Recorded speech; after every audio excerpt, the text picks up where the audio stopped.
Hello, everyone.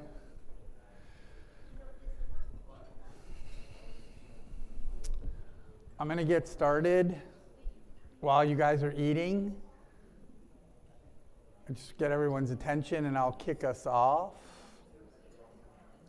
Just as a reminder, please do fill out those little blue forms. We have an incredible Comstock load commemorative silver medallion, 4/9 purity, and commemorating the sesquicentennial of the state of Nevada, which is the silver state. And it was in 2014, after Abraham Lincoln admitted the state into the Union, apparently well before it was constitutionally legal, because there weren't as many people in the territory as the Constitution required for admitting him into a state, but they needed Nevada initially to support his efforts during the Civil War, but ultimately through Reconstruction after. And I say this not flip, because the Comstock Lode is one of the most profound national historic landmarks with just such a tremendous amount of history. And in the state of Nevada, it is at the top of the cultural DNA, if you will, of the state, of who we are. Initially, when we started mining in the Comstock, that notion created a tremendous amount of scrutiny on what we were doing. We were literally under a microscope with every step of our process. And we decided very, very early on that we were going to elevate our stewardship of the land and our stewardship of the environment to a level not seen before. Okay? And if we weren't interested in doing that, if we weren't genuinely going to be part of the community, and I can show you my Nevada driver's license with my Virginia City address where I live, if we weren't going to be genuinely part of the community, we had no business being in this critically important area to the state of Nevada. So Nevada is called the Silver State because of the Comstock Lode. Carson City is the capital of Nevada because of the Comstock Lode. Virginia City was one of the richest places on earth, rivaling Boston and London, solely because of the Comstock Lode. And the flag says Battleborn because the silver from the Comstock supported the Federal Union, Abraham Lincoln, and the North during the Civil War. So there's a pride that comes with that. I'll tell you a little last story before I jump into the presentation. The General Counsel of Albemarle was in Carson City in the Department of Minerals office, the director of the Department of Minerals, Rich Perry, and she was lobbying for some water rights for their lithium mine. She wasn't getting any response, any respect for being the largest lithium producer in North America and the only operating lithium mine in Nevada. As she was getting rebutted by Rick, she looked up on the wall and she saw 3 maps of the Comstock Lode. I used to work with her, so she sent me an email or a text, I guess, saying, there's maps of the Comstock Lode on the wall. Maybe we should change the name of our company to Comstock. She said it sarcastically, she said it disparagingly. My response was, it wouldn't hurt. It wouldn't hurt. So we will make some forward-looking statements. I'll make some strong ones, so please care to what you do with that information. But what happened, my history, is that I showed up on the Comstock in 2009, and it was maybe 20% of the land position that we currently have. It was a toxic balance sheet. There was conflict, amongst the management team. There was conflict in the territory, and we came in to professionalize everything. And the chief geologist and the chief engineer were really the 2 crown jewels of that team, and they're still with us today, 15 years later. That was 15 years ago. But we consolidated an entire district. We entitled the entire district. We built infrastructure, water, road systems. We mined for 4 years and got incredible recognition from the communities that we were genuinely here to do good, genuinely here to be proper, and expanded all of our permits. Just giving you a little background to who we are today. I went to the board in 2017 when we stopped mining, when gold bottomed at 1,000, but more importantly, we had finished the first phase of a very, very small mine plan. We had proven to the community, we had proven to ourselves that this was mineable. But it took every fiber of our being to do that. And I went back to the board and I said, we're not ready to restart mining. We're going to pause our mining. Gold's at $1,050 an ounce. But I think we can do more with this platform. And I convinced the board to let us invest in renewable metals and renewable fuels. So we are currently, someone was speaking yesterday that, micro caps are sort of orphaned, not followed by Wall Street, inefficiencies in the market, dislocated on valuation.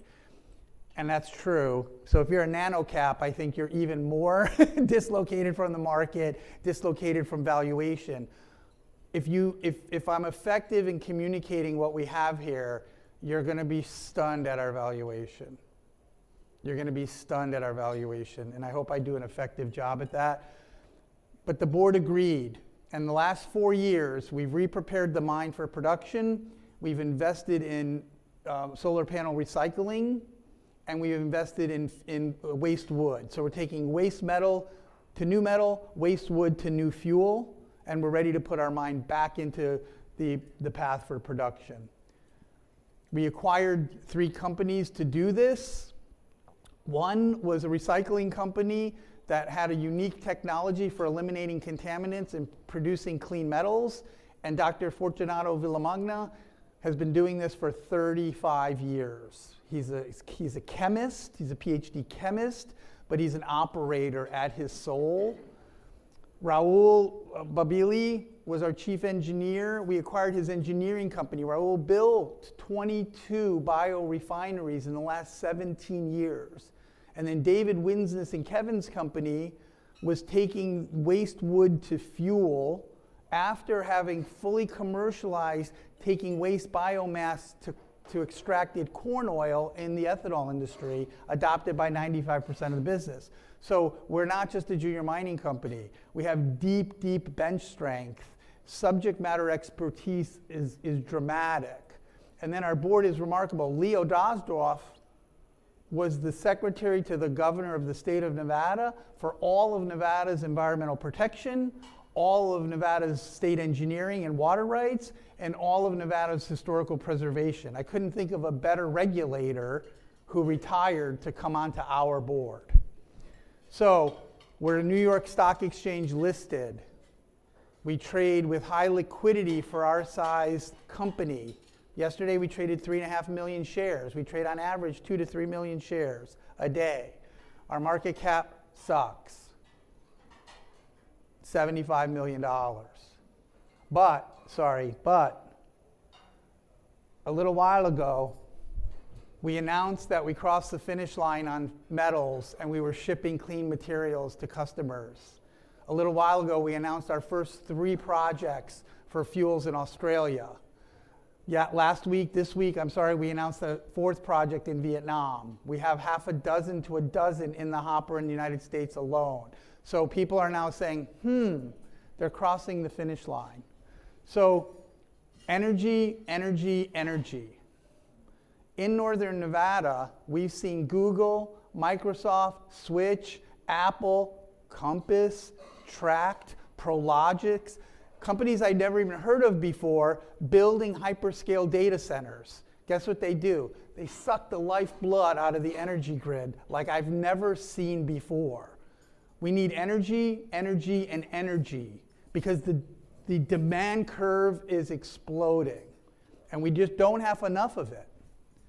So we have Comstock Fuels, Comstock Metals, Comstock Mining, 3 standalone companies. I'm going to take this deep dive into the mining asset, to make emphasis, but I'm going to touch on the other ones as well. That's the way we're set up. We have 3 lines of businesses, but then we have a platform supporting it. What does the platform do? Well, our corporate team makes sure that the presidents and managers of our business don't have to think about hiring people. They don't have to think about debits and credits for GAAP accounting. They don't have to think about filing documents with the SEC or raising capital. They get up in the morning and they go to sleep at night commercializing these technologies. And we see that as a clear advantage in the market because they just move faster than our competition. I'll give you an example of that. We started the recycling business looking at lithium-ion batteries. We had 5 competitors. We were the first one to build a prototype. We actually decided we didn't love that business. We pivoted to solar panels, so we completely changed our business model, and we were the first one to be up and running selling to customers, even though those other 5 were still doing the lithium-ion batteries. And from an innovation statement, we have a very small internal group led by our Chief Technology Officer. But we have strategic and exclusive rights to all the IP, to the leading Sweden IP portfolio for lignocellulosic fuels.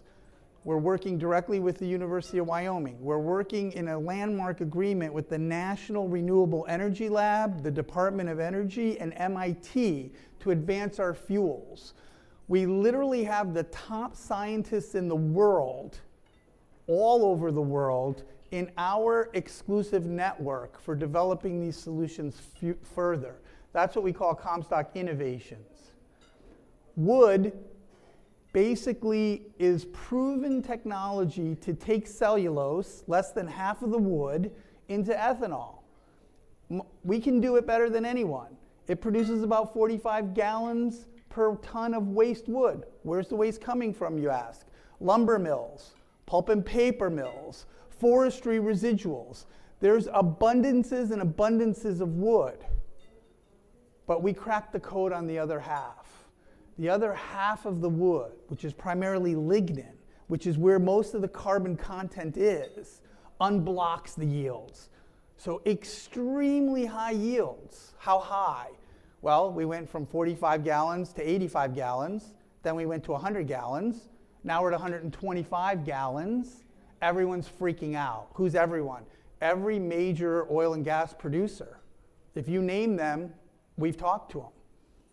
If they're the leaders, we're engaged with them right now to adopt our solutions, and it's already started. Solar panels. Someone said it in a presentation 2 days ago. They're lasting 25 to 30 years. They're supposed to last 25 to 30 years. They're lasting 12 to 15 to 16 years. Last year, 100,000 tons of waste panels came out of the market. 100,000 tons. In 2030, we're talking 1 million tons. Guess where most of them are? California, Arizona, Southern Nevada. Is it shocking? Those were the early adopters. That's where the substantial majority of the end-of-life materials are coming out. We're sitting right on the border because California said illegal to put them in landfills. So they're all coming east to Nevada. It's funny to say that, east to Nevada, right? It's crazy, yeah. So we'll take them. We'll take all the aluminum, we'll take all the glass, we'll take all the silver. And the grades of silver that are coming out and concentrating make my head spin. You know, our president said, hey, Corrado, we're rivaling the grades of the original Comstock. I said, don't get ahead of yourself. Not that good, but pretty good. And this is the original Comstock. We consolidated 12 square miles of mineral claims. The blue is private, the green is federal. We control all of it. And we love what's happening with silver. Someone was talking about it earlier. You can't see these numbers, so let me tell you what they say. For a long, long, long time, we were producing more silver than we were using. It changed 3 years ago. We're now needing 200 million ounces more than we're producing. Production is going down, demand is going up. Why? Electrification. Why? Primarily solar panels. Samsung announced last month a new solid-state battery. Toyota said, we want you to mass produce it for us. If that battery went mainstream, the 200 million surplus, which is going up every year because of solar panels, shortfall, which is going up every year because of solar panels, would increase by almost 500 million ounces a year. So electrification is taking silver, and it's taking it in a big way.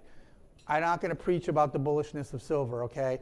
I think everyone at this conference is either a gold or silver bug. I'm with you guys. So how do we do it sustainably? When I brought renewable fuels to the company, and when I brought renewable metals to the company, Mike Norrid, who's sitting in the back, said, what about the miners? What about us? And I said, Mike, you're great at mining.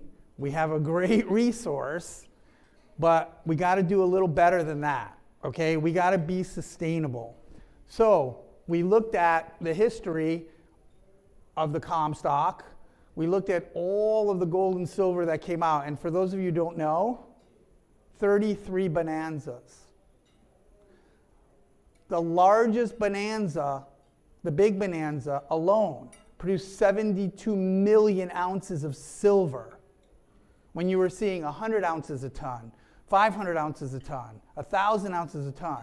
This was not, that's why when Fortunato got all excited about 15, 20, 30 ounces a ton, which, very exciting, okay? Don't get ahead of yourself, but we're good. Mike Norrid literally has digitized all of the three-dimensional structures from all of the historic mines. We know where all of the former workings are.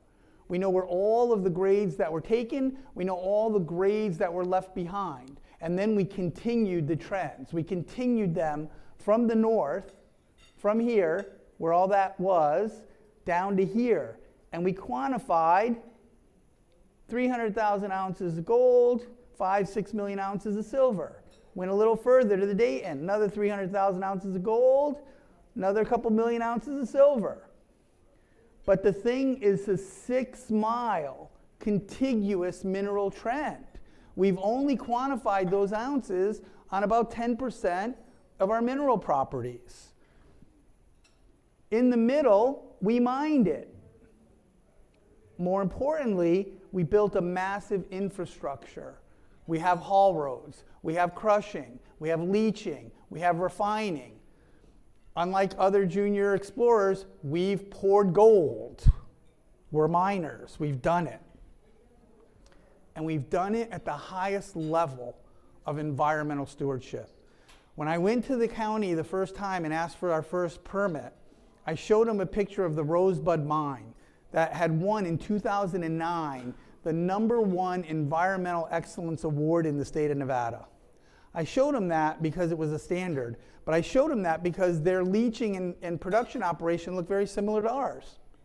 And I said, this is the standard we're going to hold ourselves to. Now, at the time I said that, in 2011, I didn't think we would be winning awards, the #1 reclamation award, 2 years into our mining and 4 years into our mining, because normally people reclaim things after they're done.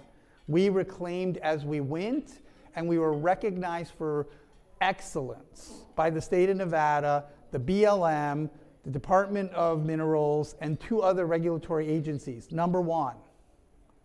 When you're getting an award in Nevada alongside Kinross, or you're getting an award alongside Newmont, but you're a smaller miner, it's pretty rewarding, okay? But we have rewards for safety, #1 in safety, #1 in environmental reclamation, across the board. And that's the platform. That road collapsed because of an historic underground mine shaft. The artery, the main artery into Virginia City was shut down. We ripped out 300,000 tons of old mine dumps that had some mercury, old-time miner mercury amalgamation in it. It cost us $6 million to rip out the road. And you say to me, Corrado, how do you rip out a road? I take my entire mining fleet and I say, go mine that. They literally ripped out the whole road and 300,000 tons of waste underneath the road. We had permits to do it. We put that material on our leach pad. Why? Because we wanted to leach it? No, because we wanted to protect and safely put that material somewhere where it wouldn't harm anyone that we were permitted for. Then we spent $3 million sealing that shaft and building that road. I was surprised when we got $9 million of gold and silver out of that 300,000 tons of waste material.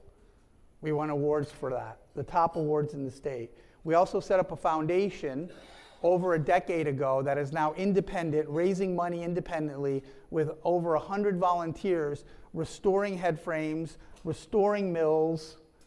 We literally got the blacksmith shop at the Donovan Mill up and running. We have a forge, we have operating anvil processes, and we teach classes for old school blacksmithing right now on the Comstock. We also got the stamps running again, which is mind-boggling.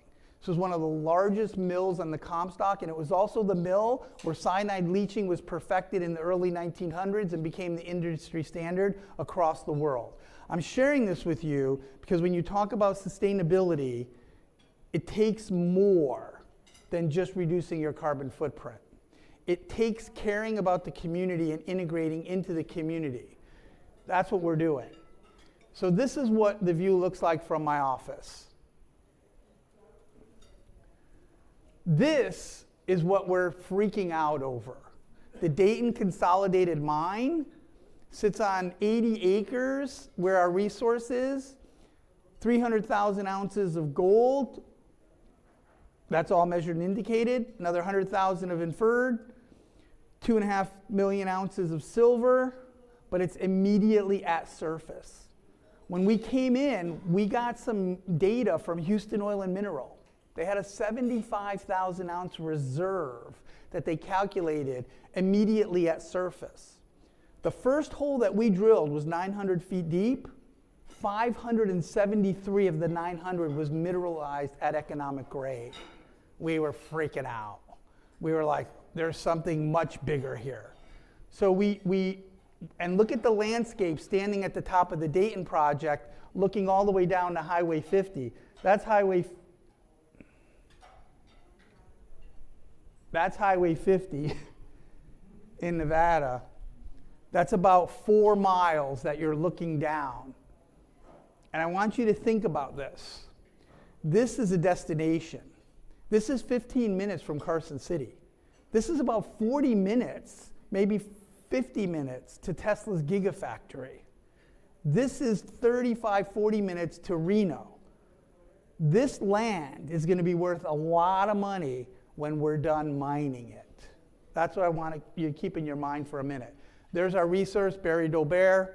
We're working on feasibility. We're advancing the project, but there's something interesting about this project because we have drilled the heck out of those, that small area, and that mine at $1,800 gold, $1,800 equivalent cutoff, was producing $150, $200 million. We upped the price to $2,300. We're $250 to $300 million. You change the cutoff, and 3 million tons moves from waste to ore. We're pushing $400 million. Not talking about $2,700 gold. Not talking about $2,600 gold. Not talking about $2,500 gold, right? This is getting exciting for us. What's more exciting is the geophysics go another 2 miles. And everywhere where we've drilled along that trend, we've hit grade.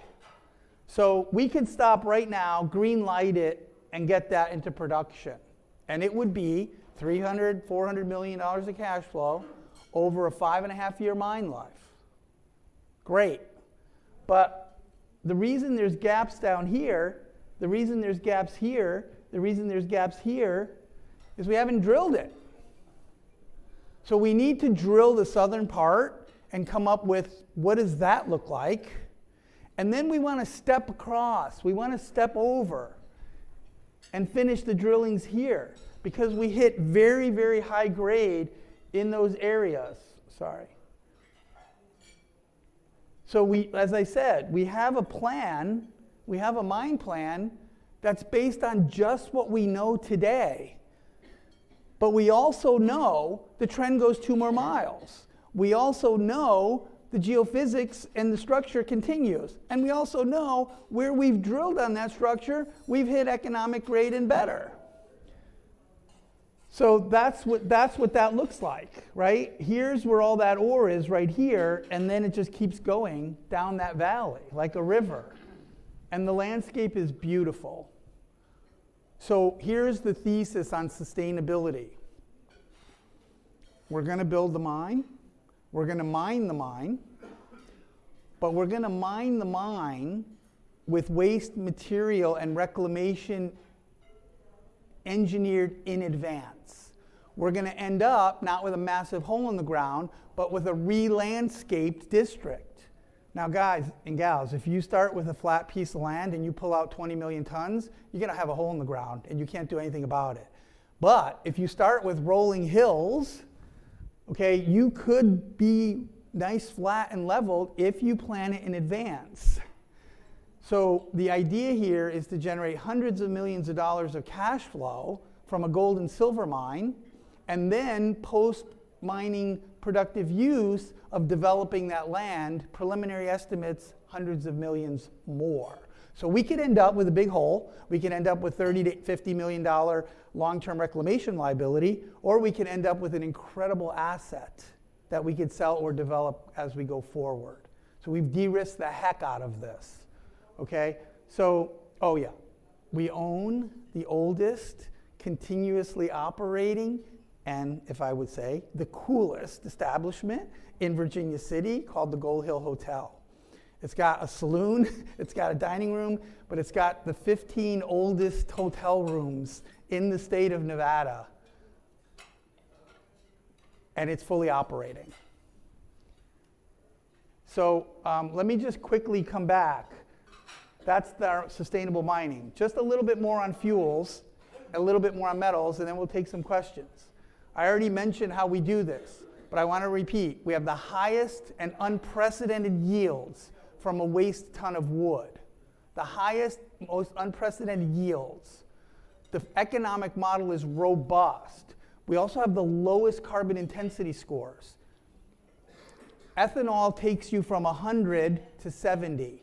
Vegetable oils take you from 70 to 55.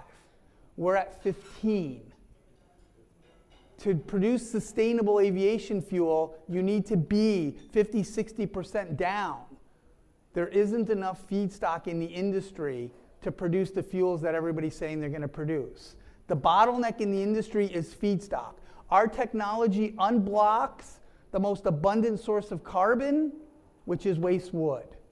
So not only do we have a robust economic model, we don't know anybody else that has as robust a model, but we know nobody else has a solution with sufficient feedstock to meet the demand. What's the demand? The US alone burns 230 billion gallons of liquid fuel a year. We're liquid fuel guys and girls, okay? The vegetable oil business is only 3 billion gallons. The government's mandated up to 16 billion gallons. Corn ethanol is mandated at 16 billion, and guess what? They filled it. They built 200 facilities in 7 or 8 years. Why are they only at 3 billion? They're bottlenecked on feedstock. They're building and doubling their capacity. They don't have the feedstock. Guess what? We have the feedstock. This is just the US, but it gets worse.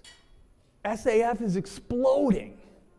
Everybody and their mother wants sustainable aviation fuel. Those numbers are fractional and they're exploding. Please. Are you talking about the gaming 100 low lead replacement or jet fuel? Jet A? So no. So it's the aromatic fuels that blend into, right, the existing jet fuel. Does it blend with Jet A? Yeah, blends with Jet A. Yeah. Thank you. Yeah. Yeah. So this is what's causing an explosion in our contracts. We signed 3 in Australia. We signed 1 in Vietnam, right?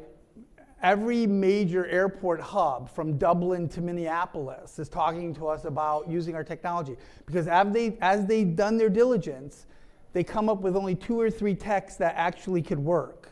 Then they go further and realize those other 2 techs don't have the feedstock of any sufficiency to actually meet their demand. We're the last one standing, and we can do it all. Do you have patents on that? We have a monster portfolio of patents, dozens of patents with hundreds and hundreds of claims embedded into those patents. Then with Renewable in Sweden, who had a missing piece to our portfolio, we have exclusive rights to their tech. And then with the National Renewable Energy and Department of Energy, who came to us and said, you guys are leading with your solution. Look at some breakthroughs that we have. We would like to partner with you with a grant request for the DOE. We said, screw the DOE. Probably shouldn't say that out loud if I'm being taped. We said, we love the DOE, but let's not do that. We're going to fund you immediately to the finish line. Another question. Please. Recycle rubber. We're not yet planning to recycle rubber. Let's have other recycling discussions off to the side for a minute. Let me finish this up. We got projects going all over the world. What are you going to hear in the next 4 to 5 weeks? Offtake agreements with the largest renewable fuel companies and the largest type of airline companies. What are you going to hear? Feedstock agreements, site selections, and you're going to hear we've got capital committed, right, to build our first facility, but the business plan leapfrogged us. We've had capital pooling all around the world, and they're licensing our technology and they're getting ahead of us. If we have any anxiety right now, it's our capacity to handle all the projects that are coming online. So this is incredibly exciting. We're going to announce our engineering, procurement, construction, our EPC firms. We're going to be announcing our feedstocks. We're going to be announcing sites. You're also going to hear announcements of governments granting us money, state governments, to make us come there first. So that's all happening as we speak. Let me tell you a simpler story, though. We take a ton of solar panel, and we burn off all the contaminants cleanly and safely, and we get clean aluminum, clean glass, and clean fines that are rich in silver. We have already contracted to sell those. When we built the model, I'm going to come back to this in a minute. When we built the model, we were looking at tipping fees about $500 a ton. We're averaging better than that to date. We're up and running, by the way. We didn't model any recovery rate because we didn't know if we could recover the materials cleanly. Fortunato said he could, but we had to spend a few $1 million. We had to get a facility up and running. We had to see if it really worked. Guess what? It worked. We're producing, number one, clean aluminum. We're producing, number two, clean glass. And we're producing fine and coarse residuals that are rich in silver. How rich? Ridiculously rich. So we've proven now that we can do that. That's a picture of our commercial demonstration scale facility. That's the facility in the back there with the little red circle around it. But the facility in the front is the one that we've leased for our industry scale facility. We've already submitted the permits for that facility. It's about 10 to 12 million in CapEx. And it produces 40 million in profit, producing 100,000 tons of recycled material. 40 million. But we didn't plan for any recovery. Now we're recovering. We're getting another $200 a ton. So it's 60 million profit a year on 10 to 12 million investment. And we want to put one in northern Nevada. That's where we are. That's where those pictures you just looked at are sitting. That's, by the way, 30 minutes from the Comstock mine. And we're looking at southern Nevada because guess where it's all coming from? California, Arizona. Monster ability. The key that's freaking us out is 100,000 tons of waste in the US becomes 1 million tons by 2030. Globally, the numbers are 8 times. By 2050, it's 8 million. And we're talking about all the solar panels that are already deployed, not the ones that are being deployed now. It's an incredible business. So, please, questions? My previous life I was in transportation, and I have a feeling that people that need to get rid of these used solar cells Yeah. are going to be willing to pay shipped to you. They are. That's what's happening right now. So they deliver it. Let me talk about the model. They deliver it to us, they pay for the freight. They pay us $500 a ton to take their environmental liability, for lack of a better term, because otherwise they have to send it to a landfill and they'll have to pay more. We process it, terminate the liability, so deferred revenue becomes revenue. Oh, they pay us cash up front. Did I mention that? They pay us cash up front, okay? We process it, then we ship the offtake materials, and then we get, normal billing, net 30 days on the glass, on the aluminum, on the silver. All that's been done now. So now we're scaling up to bigger size. Something weird happened though. Companies are coming to us saying, we want to send you our panels. We don't really know how to dismantle this stuff. Some of them are just sending trucks of it. Some of them are hiring contractors to dismantle. Some are sophisticated, utility farms that have engineering firms that manage that for them. But some don't. So we now have a third revenue stream, which we call decommissioning services. Now the margins are good. They're not as great as tipping fees, obviously. They're not as great as the shipments that are going out the door, but they're good. But they also get us the other business. So we have decommissioning services, we have tipping fees, and then we have product sales, all happening at the same time right now. Oh, sorry. How do you distribute the SAF that you guys are making? So far we have a pilot facility in Wisconsin, and this is a great question because it's, I think, the most powerful part of our business model. We have a facility in Wisconsin. We've only done, like we have a 2,000 gallon reactor, right? So we've done decent scale, not great scale. But basically, the oils that we produce and or the fuels that we could hydrocrack ourselves will go into the existing infrastructure. So our ideal scenario is we're producing these oils, we call it bioleum because it's the natural equivalent to petroleum in our minds. We would like to distribute them right to existing renewable fuel refiners, and they blend it right with one-to-one with their current vegetable oils. So the thing that we don't like about electrification, that is EVs, is the idea that they're going to replace the entire global energy infrastructure. We think that's ridiculous, right? There's a place for them. It's a meaningful place. We're leveraging the existing infrastructure. How do you actually get the stuff to the buyer? Like, do you have a shipping system? We will have pipelines but what my point is that we're going to select sites that are co-located with these areas or in close proximity to those areas and go feed right into the existing distribution system. Right in front first. Yep. So the feedstock for your, I guess, wood, you recycle it into sustainable aviation fuel. Yeah. You have unlimited supply. No, so beautiful question. And are they paying you or do you pay them? Beautiful question. So it's woody biomass and woody-like biomass. What does that mean? Hardwoods, softwoods, bamboo, eucalyptus. Now shift over to pulp and paper mills. They take the cellulose to make paper.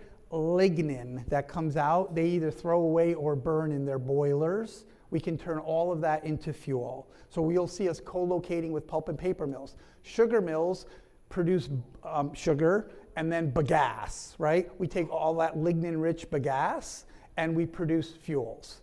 So we co-locate with them to do that. Now, depending on the scenario, if it's waste wood, like from a lumber mill or things like that, we've seen prices go from like $20 to $50 a ton. We model something closer to $100 a ton. We're also talking to companies that are genetically engineering and producing like hybrid poplars that grow in 3 or 4 years, or producing these xanograsses that'll grow in half a year or in a year that have high lignin, high cellulose content, high fuel yields, and those costs could be less than $40 a ton. So we've modeled a much higher number, right? But there's a tremendous opportunity. We're talking to a few states right now that have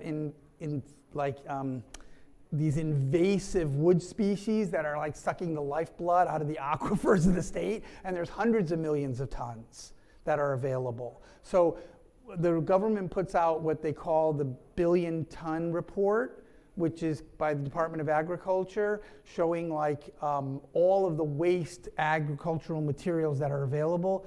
it's abundant. And I'm just talking about waste. If we move then into short cycle and fast cycle grow, then you have an oil well that never ever stops giving.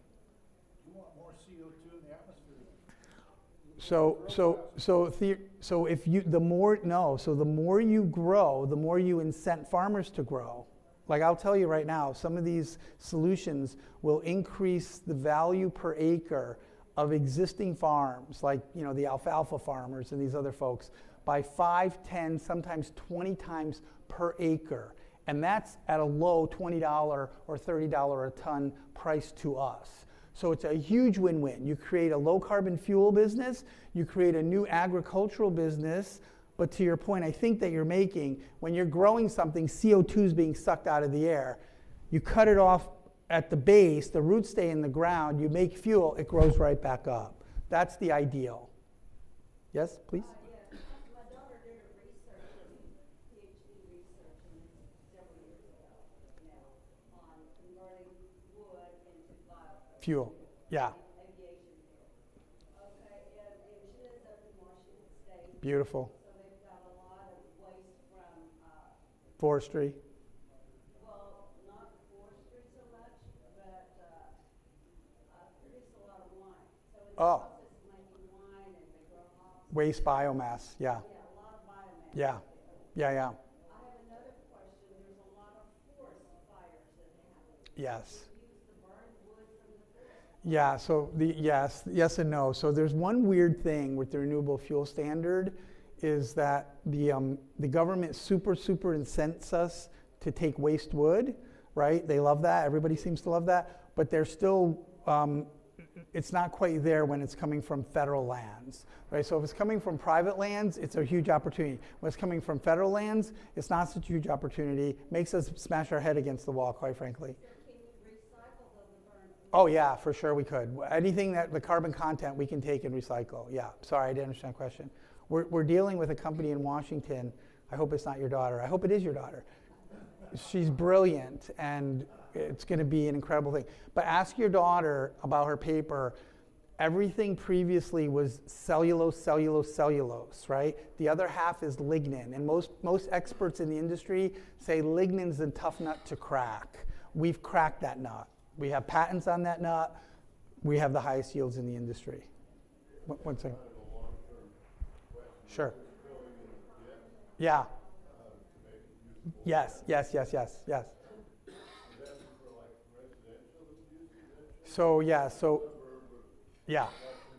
Yes. So the beautiful question. So most of the lands around us have been rezoned to be residential. So right across the street from the mine is a small community called Silver City. Right, so there's a huge opportunity for residential development. However, a lot of the properties are also industrially zoned, right? So we're really thinking about what would be a sustainable solution here. We might deploy some clean energy. We might deploy some solar activity. We might deploy some business and then surround it with residential. And then the federal lands will act as the free space in between it all, which would make it all incredibly valuable.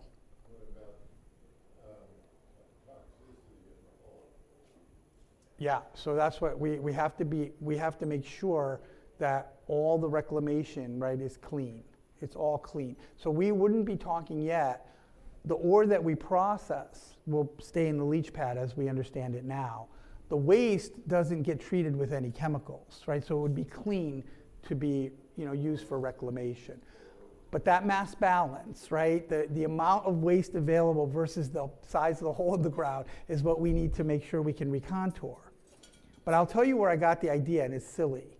We sold a parcel to Microsoft about 1.5 years ago that was down the road, not part of the mineral district, and we sold it to them because it wasn't flat. It was flat, and then it went up into the mountain.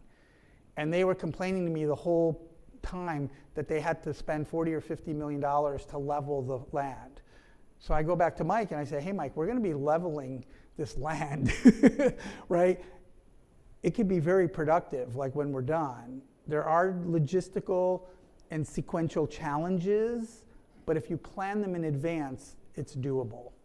Filling in the hole, that would be how many years? Well, We have a 5.5-year mine life, and we want it to be longer. However, what could end up happening is we have 5.5 years for this first mine, then we move to a second mine right next to it, and then we're backfilling, we're re-landscaping, you know, and so the sequence, but it could be 7 to 10 years before we're talking about post-development, but we're gonna be making a lot of money every year during that time. And then instead of ending up with a liability, ending up with a very valuable asset. Are you already profitable? No, so the reason our stock is at such a ridiculously low level is we have 3 businesses. Well, if you were talking to me 5 months ago, I'd say we have 3 businesses that are pre-revenue. Now, metals is making some revenue and it's growing very fast. That's the recycling business. Mining, we're not mining yet.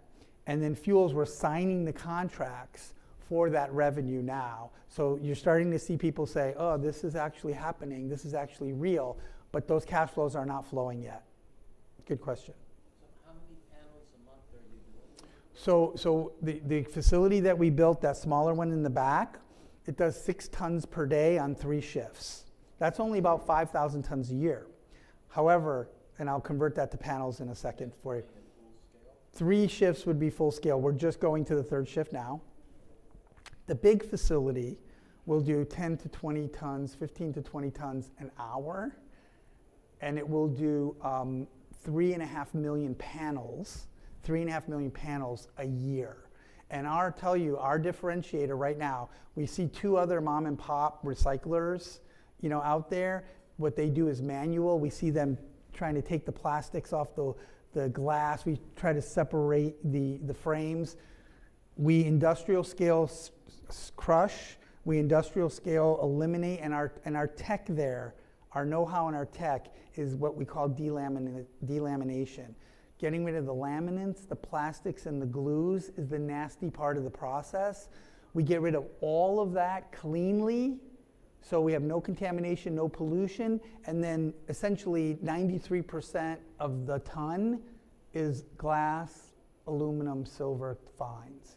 So we recover all of it. What was the 4th one? So glass, aluminum, and then we have 2 types of fines, coarse and really fine, that are rich with silver. I think of that as one product, but the business thinks of it as 2. Okay. And the silicon, does that have any value? It does. Right now, we're selling all of it. It's going into a refining process for the extraction of silver, right? We're actually looking at, our mining team, our metallurgical team, is looking at, could we take these materials and just process it to the finish line with silver? And the answer is absolutely, but there's regulatory complexities because the recycling regulations under RCRA and the mining regulations are very different. And so we're trying to reconcile that with the regulators, but we're happy right now just to sell everything profitably while we figure out if we can capture more of that value downstream. It's just hard for me to imagine there's 3 million tons per hour. No. So 3.5 million panels per year would be 100,000 tons of material per year. Now, if we have 3 facilities, like I showed you on that map, doing 100,000 tons each, we're going to be pushing at least 1.8 to 2 million ounces of silver a year, which would put us in the top 3 for Nevada silver producers. Truly that many panels being retired? Oh my God, there is tens and tens and tens of millions of panels.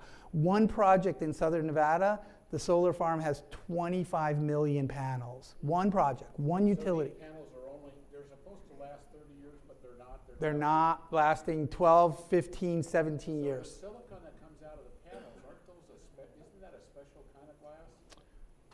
Don't they put like I don't know, some other rare earths in There are materials in there, which is why most of the recycling is going back into the solar industry for reuse of those materials. And it varies, to your point. That's why people see this as like a blue-collar waste management industry. It's not. It's a very chemistry sensitive industry. So our president is a PhD chemist, but he's built plants all over the world over a 30-year career processing hazardous and volatile materials. How many competitors that you have, and is there a possibility that solar companies will start recycling their own? Yeah, we don't see the solar companies recycling their own.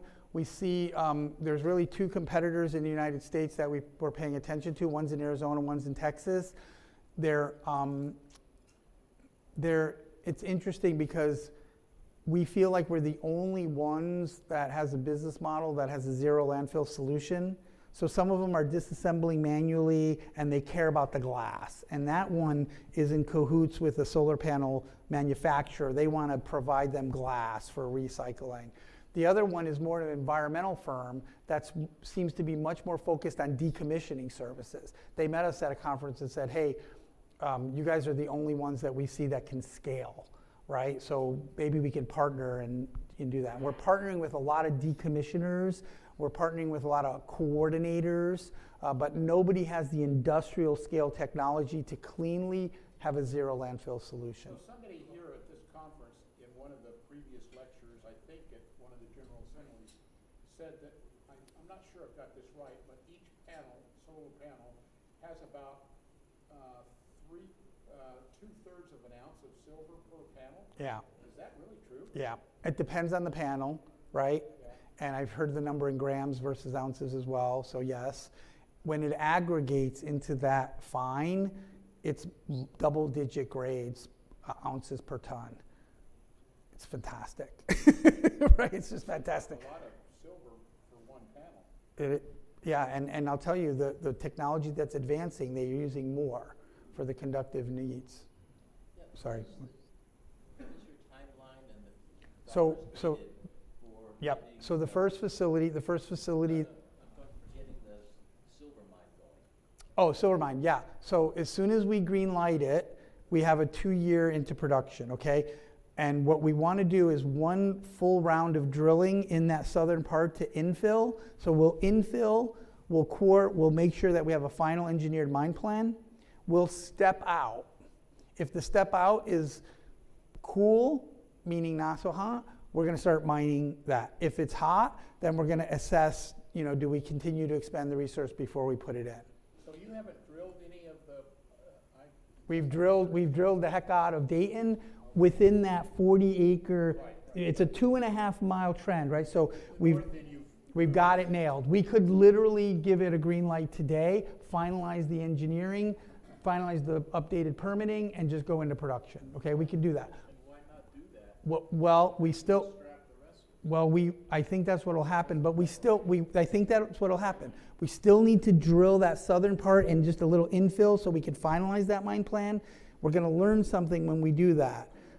But it's a high likelihood that would be the decision. We just go to produce. Thing is because you're gonna reclamate. In part because of that, but even more so is we just don't want to sub-optimize the mine. We want to make sure we're getting all the gold and silver that we knowingly can get, right? That previous But it's a small point. Power or whatever you named it. Tona Gold. Tona Gold. Yeah, what did they accomplish in all this? So they were at the north end, right? They did some drilling. They paid us $30 million. They ran out of money. They left. We took the $30 million. We moved on.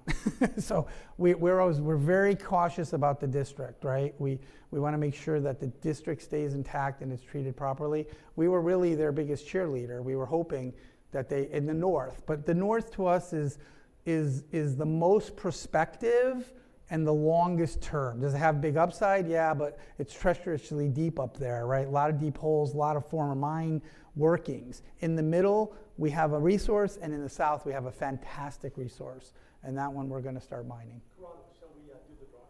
Oh, we have to do the drawing. So are you I will continue to talk to people. So I'll continue to talk to people. I just want you guys to know how anal we are. Do we have any? The front of this has a pictorial. We need a couple more. Hold on. The front of this has a pictorial of the Comstock load. The back of it has our first restoration project that we completed successfully. But I want you guys to know that we found a refiner. We forced them to clean and flush all their cells. We never lost physical custody over the material. We made sure only Comstock silver was processed through those cells and we weren't contaminated with other silver. And they certified it, and I certified it, that this is Comstock silver 4.9 purity. And these were selling for $150 during the state's 150-year sesquicentennial. So I know it's only an ounce of silver, but it's not silver from the unwashed masses. This is Comstock silver. Carmen, you get to draw the name. I'll draw the name. Yes. Ready? Yep. Close your eyes. And then I'll continue to take questions after they kick us out. Hold on. Okay. We have a winner. Ed Bracken.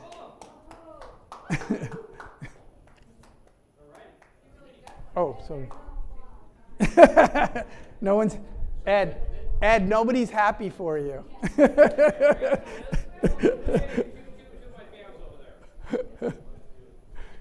you did an incredible That was great. job. That was great. Your Thank you. story's impressive. It's really, it should be the most intriguing story of the conference.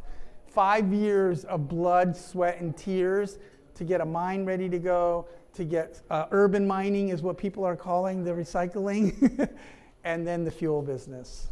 I have a question. Do you have any obstacles with permitting? No, so we were fully permitted when we were mining the Lucerne, and we fully changed the zoning, the master plans, and everything back to mining so that we have the support to go back in. So the Bioleum, you're gonna just license that technology? So we're going to build the first facility in the U.S. That announcement's coming soon. But we're open to licensing it because when the ethanol industry was put into motion, they built 200 facilities in 7 years. We could easily handle that kind of capacity. We can't handle it ourselves. Yeah. So all of our partners are gearing up. The first 4 deals that we signed, they have their own capital, and it's licensing agreement. We get 6% engineering fees up front. We get 6% royalty fees once they're up and running. 6%? And we get of revenue, and we get 20% of the equity of each project.